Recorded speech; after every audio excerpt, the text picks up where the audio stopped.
Chairman and members, my name is Dede Nyoro, MP for Kiharu constituency, and today I came as a stakeholder, but also equally as a member of parliament. Do I proceed, Chairman? Proceed, but for the Hansard, you need to introduce yourself. Oh, you have, okay, proceed.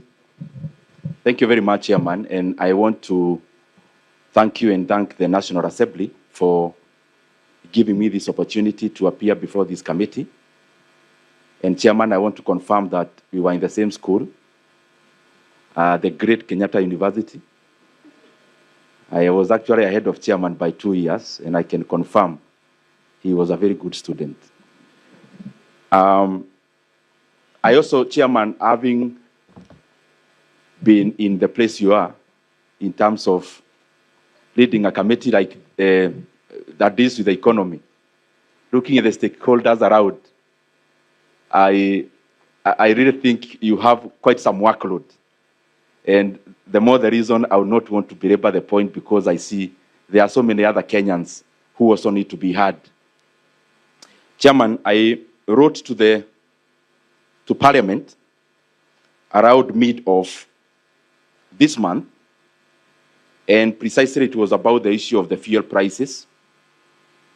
I thought after what happened in terms of EPRA Gazette, that us as members of parliament, there is something we could have done or we could do. And therefore I wrote to the speaker and I wrote to the clerk. By that time I was writing to the speaker to recall us from recess, but that has been overtaken by events because we are now in session. I also wrote to the clerk with specific clauses, which I was looking forward into amending in a way of lowering the fuel prices. And there are many routes the parliament bureaucracy could have taken. They could have gone or advised that we go through the route of a private member's bill, which I was still ready. But the bureaucracy of parliament thought it is faster that as you do this, what you are doing in terms of this financial year and the next financial year, they thought it could be faster if we execute the issue of fuel in this process. And I wanted to make that clarity because it's majorly about fuel prices, and it is the bureaucracy of parliament. They called me, and we agreed that since the process of amending our taxations and levies, the committee is currently sitting, they thought it is important that we just go through this process as you go through the other items. So the reasoning, Honorable Chair, was because we are caught up to make a decision as a country. There is the fuel prices that are going up. And if you look at all the other disruptions that have happened in the past, it is clear that what you are handling is a temporal disruption in the global oil supply chains. And therefore, we have to ask ourselves as Kenya, do we need to make decisions that will be very far-reaching in the medium and long term based on the temporary situation? Or can we do something about it so that we have some stability in the medium and long term? And I went to the option of intervention. Interventionist meaning that we do something as Kenya so that we can arrest the future instabilities in terms of all the other parameters of the economy. Secondly, Chair, is that if we let things flow the way they are flowing, without any major intervention and without proposing any major interventions, clearly we'll be having inflation figures coming out over the weekend for this month. And for sure, they are likely to be over 7.5% year on year. That is one parameter. If we look at the other issues, for example, other things that are responsive to oil prices increment, which affect everyone, namely, for example, fares.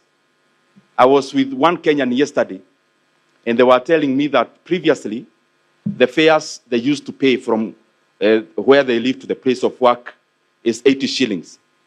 But out of what is happening in terms of our oil side, in terms of pricing, that has increased now to around 120 shillings, which is a 50% increment. but highly unlikely that you are going to see a downward trend in those variables if oil prices definitely go down as we anticipate. This is a moving target, and this is a moving vehicle. The oil prices for the last 2 years have been very fair to the world at around $60 per barrel.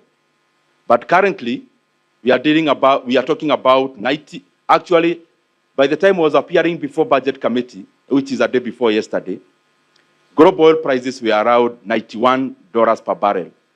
Now we are talking about $88 per barrel as of today. Meaning, for sure, as we have studied in the past, these disruptions happen temporarily. And we are therefore likely to also have the base, which is much lower than the current situation. So the issue is, do we do something about it, or just let the markets determine the fate of Kenyans? And I thought the reason we are elected is to intervene at a time like this. As I go, because I want to go straight to the issues that I have proposed. The current oil prices, as they are in Kenya, super, for example, levies and taxes account for 74 shillings. Margins for the importers and the people that deal with in the oil business, supply chain, their profit margin is around 17 shillings. There are other small fees for transportation and others. So in a country like ours, we have a 74 shillings opportunity plus a 17 shillings opportunity to do something at the pump price. And therefore, I want to dissuade all of us, when we say an oil producing country is a price taker, I agree in terms of landing cost, but there is a lot we can do in terms of our taxes and levies, which account for a lot. In super, we are talking about 74 shillings. In diesel, we are also talking about between 60 and 70 shillings. That is taxes and levies, without actually inputting the margins. If you input the margins, we are talking about over 90 shillings per liter.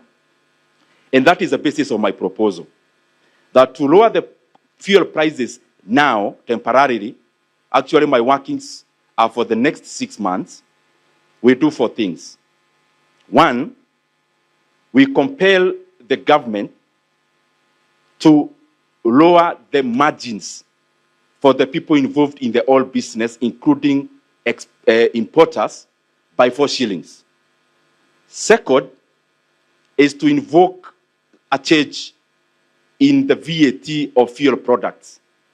From the current 8%, we tax exempt for the next 6 months, and that will give Kenyans reprieve by around 17 shillings and 15 shillings for diesel and super petrol, respectively. The other thing is that we reduce the fuel levy, what we usually call RMLF, Road Maintenance Levy Fund. There is a levy we introduced in the year 2024. We can do something about that by revoking it, because the situation has changed.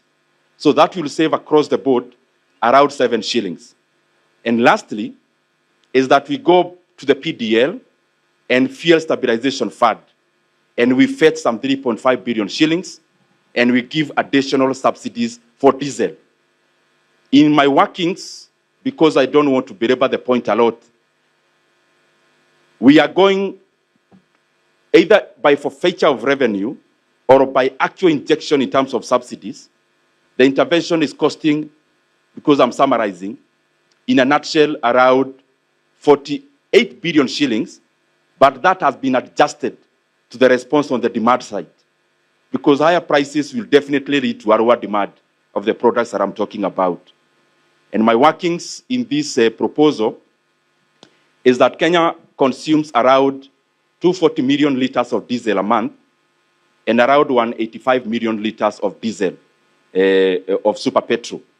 Those are my workings. Maybe the other thing I can add